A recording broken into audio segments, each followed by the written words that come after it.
नमस्ते dear students, welcome to PT education. My name is Gaurav Gandhi और मैं लेकर आ गया हूं आपके लिए आज एक बहुत ही इंटरेस्टिंग सेशन। दोस्तों हमें पता ही है कि यूनियन बजट अब आने ही वाला है। 1 फरवरी 2021 को 2021 और 2022 फिस्कल ईयर के बीच का यूनियन बजट आने वाला है। तो उसके बारे में कुछ बेसिक्स, कुछ things to know about the union budget is what we'll be discussing today. Will be very interesting and very important for all exam purposes, general learning, सबके लिए बहुत ही काम का होगा दोस्तों। और हम एक पूरे के पूरे beginners guide to the union budget समझने की कोशिश करते हैं। Let's begin. आपको बड़ा मजा आएगा दोस्तों। उसके पहले दोस्तों, ये पीटी सब्सक्रिप्शन कोर्सेज हैं, सीए बूस्टर प्रीमियम और पावर ऑफ 10, ये आप जरूर ज्वाइन कर सकते हैं इस लिंक पे जाकर। And also current affairs compilation annual GK compilation 2020 आप यहां इस लिंक से परचेज कर सकते हो। Excellent compilation of all the current affairs GK 2020 के जितने भी हैं और आपके एग्जाम्स के लिए बहुत मददगार होगा दोस्तों। Do join. अब समझते हैं दोस्तों यूनियन बजट क्या है। तो the budget basically is a financial statement of government policy that details कहां कहां से रेवेन्यू आएगा और कहां कहां खर्चा होगा। सिंपल बात, गवर्नमेंट के पास कितने पैसे कहां से आएंगे और वो कहां खर्चा करेंगे। Thereby laying a road map for fund collection and allocation. Fiscal steps spelled out in the budget impacts the demand and output of the whole country, जो कि गवर्नमेंट के ऊपर बहुत डिपेंड करता है। गवर्नमेंट क्या पॉलिसीज बनाएंगे, क्या टैक्स रखेंगे, कहां कहां सब्सिडी देंगे, कहां पैसे ज्यादा डालेंगे, किनको ज्यादा फेवर करेंगे, किन सेक्टर्स को किसको कम फेवर करेंगे, क्या नए रूल्स आएंगे, इन सब पे बहुत इंपैक्ट करता है दोस्तों। लेकिन बेसिकली ब्रॉडली यूनियन बजट का ऑब्जेक्टिव क्या होता है, इंपॉर्टेंस क्या होता है, वो होता है रिसोर्स को इस तरीके से एलोकेट करना कि सोसाइटी के बेस्ट इंटरेस्ट में हो वो, एंड ऑप्टिमल यूटिलाइजेशन हो पब्लिक वेलफेयर का, पब्लिक वेलफेयर हो optimally.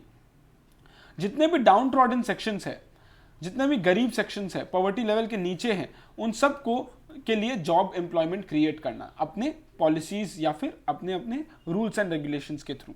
Union budget makes sure the fair distribution of income through taxes and subsidies, and वो पूरा ध्यान रखते हैं कि लोगों का बेसिक नीड्स एटलीस्ट रोटी कपड़ा मकान जैसे हम कहते हैं दोस्तों, food shelter education health care कम से कम लोगों तक ढंग से पहुंचे। ये इन्फ्लेशन डिफ्लेशन और इकोनॉमिक फ्लक्चुएशंस को भी कंट्रोल करते हैं और चेंजेस इन टैक्स स्ट्रक्चर भी लेकर आ सकते हैं कंट्री के लिए। Union budget of any country is crucial as it has spread wide spread implications on country's economic stability and general life as such. तो यूनियन बजट बहुत काम का होता है क्योंकि अब लोगों का, उस कंट्री के सिटीजन्स का इकोनॉमिक लाइवलीहुड या फिर सोशल लाइवलीहुड कैसा होगा, वो सब कुछ ये तय करता है दोस्तों।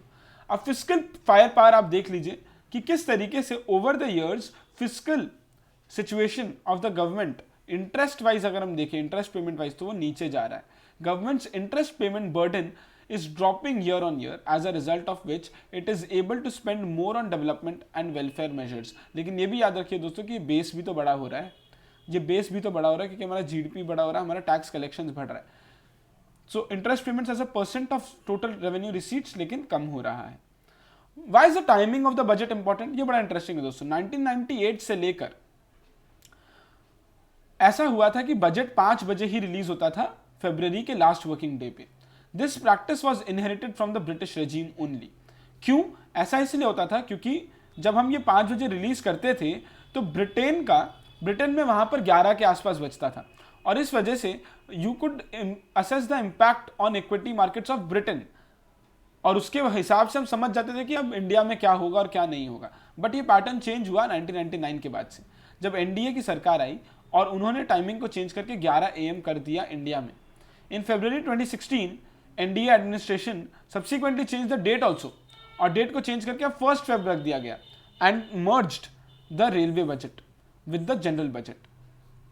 रेलवे बजट भी जनरल बजट के साथ मिल गया दोस्तों इस बार। What is the importance of halwa ceremony? दोस्तों हलवा सेरेमनी आपको पता ही होगा, ये एक्चुअली एक प्री बजट कस्टम होता है जो 10 दिन पहले किया जाता है बजट के, और इस दिन के बाद से सारा printing of budget related document शुरू हो जाता है।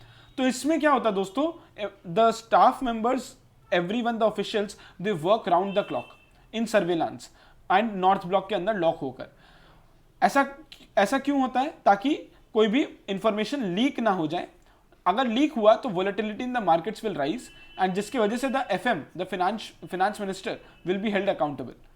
बट इस बार एक और चीज अलग हुआ है दोस्तों, वो ये है कि इस बार डिजिटल कॉपीज ज्यादा होंगी और एक्चुअल में प्रिंटेड कॉपीज नहीं होंगे। The document this year would not be printed and सारे एमपीज को इलेक्ट्रॉनिकली दिया जाएगा। एक यूनियन बजट मोबाइल ऐप भी आया है जो कि हासिल फ्री एक्सेस होगा बजट डॉक्यूमेंट्स के लिए, एमपीज के लिए और जनरल पब्लिक के लिए भी। तो हम ये ऐप को डाउनलोड करके भी देख सकते हैं यूनियन बजट का, लेकिन इस बार हार्ड कॉपी नहीं मिलेगा। बहुत लोग इसी को खराब भी मानते हैं कि हार्ड कॉपी अगर नहीं होगा दोस्तों तो फिर एमपीज के लिए उसे पढ़ना जितना फिजिकल कॉपी में पॉसिबल होता है उतना हार्ड कॉपी में शायद ना हो। The number of days and persons have been minimized also this year. Lastly, why is the economic survey significant? दोस्तों इकोनॉमिक सर्वे भी रिलीज होता है और वो आज ही रिलीज होगा। ये जब रिलीज होता है it is a day prior to the budget. The annual document it reviews the state of economy, country's development over the past fiscal year and projects India's GDP growth. तो ये अब हमारे पास numbers आने वाले हैं दोस्तों, Q3 के भी नंबर्स आने वाले हैं और इंडिया का लास्ट ईयर का पूरा क्या ट्रेंड एनालिसिस रहा है अलग अलग सेक्टर्स का भी, वो इस इकोनॉमिक सर्वे में आ जाएगा। और इसके वजह से ये रेकमेंड करता है बहुत सारे steps that should be taken with economic rationality while the budget spells out practical aspects कि हमारे पास कितने पैसे हैं और कितने पैसे हम एक्सपेक्ट कर रहे हैं। तो ये दोनों जब मिलता है तब जाकर एक बहुत अच्छा कॉम्बिनेशन बनता है जहां पर अच्छे डिसीजंस लिए जा सकते हैं और लोग अच्छे ट्रेंड समझ सकते हैं कि आने वाले फिस्कल ईयर में क्या होगा और क्या नहीं होगा। तो ये दोस्तों पूरा था things to know about the union budget. I hope आपको समझ आया होगा कि यूनियन बजट में क्या क्या चीज़ें ज़रूरी है, टाइमिंग को लेकर क्या बातें हैं और किस तरीके से गवर्नमेंट के ऑब्जेक्टिव्स क्या होते हैं यूनियन बजट को लेकर। तो ये बिल्कुल दोस्तों एक बिगिनर्स गाइड था यूनियन बजट को लेकर। आई होप आपको समझ में आया होगा कि यूनियन बजट की इंपॉर्टेंस क्या है और कुछ प्रिलिमिनरी लेवल पर क्या क्या चीज़ हमें जानना ज़रूरी होता है। मैं आपके लिए 2 क्वेश्चंस लेकर आ गया हूं दोस्तों। ये 2 क्वेश्चंस का आंसर आप जरूर कमेंट सेक्शन में दीजिएगा, this is very very important. और अगर आप बोलोगे दोस्तों तो मैं जरूर इस सेकंड क्वेश्चन पे एक सेशन लेकर आ सकता हूं आपके लिए। मैं आपके लिए जरूर लाना चाहूंगा अगर आप रेकमेंड करोगे कमेंट सेक्शन में तो। थैंक यू सो मच दोस्तों। और ये कौन है, ये सारे लोग, ये जो 6 लोगों का पिक्चर्स दिया हुआ, ये कौन है, what is their role in the union budget, ये जरूर कमेंट सेक्शन में बताइएगा दोस्तों। ये बहुत इंटरेस्टिंग है, बहुत इंपॉर्टेंट है, हमें पता होना चाहिए कि ये 6 लोग कौन हैं। एंड अगर आपको वीडियो अच्छा लगा है, अगर आपको समझ आया तो please like the video, please share the video और लोगों तक भी पहुंचाइए, उन्हें भी पता चले यूनियन बजट के बारे में और उन तक भी पहुंचाइए। और अगर अच्छा लगा तो ऐसे ही स्प्रेड करते रहिए दोस्तों। Thank you so much, this is it from my side. These are some useful PT resources from the PT family, make full use of them. Thank you so much, please keep supporting us. नमस्ते, जय हिंद।